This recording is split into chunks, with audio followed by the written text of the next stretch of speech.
মানে আপনার কে কে কার কারে পাইতেছেন না? ফ্যামিলি সবাই ওইদিকে ফুলগাজী পশুরাম ওইদিকে আটকে গেছে, বন্যার জন্য আসতে পারতেছে না। আসতে পারতেছে না? হ্যাঁ। কতদিন ধরে আটকে রাখছে? আজকে 5 দিন, আজকে 5 দিন। হ্যাঁ? আনন্দপুর কালীরাটে শুধু লাশ আনতেছে, ওই দিক থেকে শুধু লাশ আনতেছে। আপনার ভাই বোন কয়জন? ভাই বোন 2 জন। 2 জন? হ্যাঁ তারা সবাই আটকায় রয়েছে? হ্যাঁ সবাই। ও, তাহলে আপনি একা আসলেন কিভাবে? এক আসছি আমরা ওই দিক থেকে, আমার আব্বুরা ফ্যামিলিরা সবাই ওই দিকে আটকে আছে, ওই দিকে গেছিল আর কি। বুঝছি বুঝছি। আজকে 5 দিন আটকে তা আছে। তাদের সাথে যোগাযোগ হয়েছে? কিচ্ছু হয় নাই, কারেন্ট নাই, নেটওয়ার্ক নাই, কিচ্ছু নাই।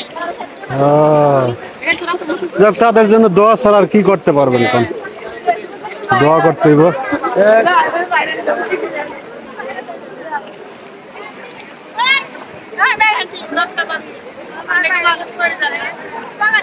দর্শক দেখতে পারতেছেন ফেনী সদরের কি অবস্থা। এখানে পানি আগে কতটি ছিল? পানি আরো বেশি ছিল, এখন তো কমে গেছে। এখন কমতেছে? এতটুকু ছিল আমাদের ওইদিকে, তো এখানে মানে এতটুকু।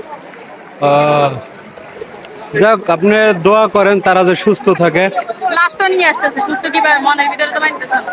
না, এটি কিরা কয়, কোনো লাশ তো আমরা দেখতে পারতাছি না। লাশ উত্তরা যান, নেপালত যান, ওইদিকে যান, আপনারা দেখবেন।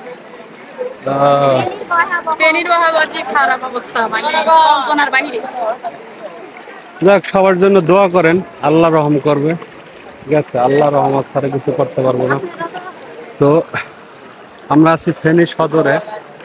তো এই যে দেখেন, ফেনী সদর সামনে সব তলায় গেছে দোকানপাট, এই অবস্থা। তো সবাই দোয়া করবেন যে তারা সুস্থভাবে থাকতে পারে এবং ভালোভাবে যাতে তাদের পরিজন তাদের বুকে ফিরে আসে, এই প্রত্যাশাই সবার আছে। সবাই ভালো থাকেন, সুস্থ থাকেন। আল্লাহ হাফেজ।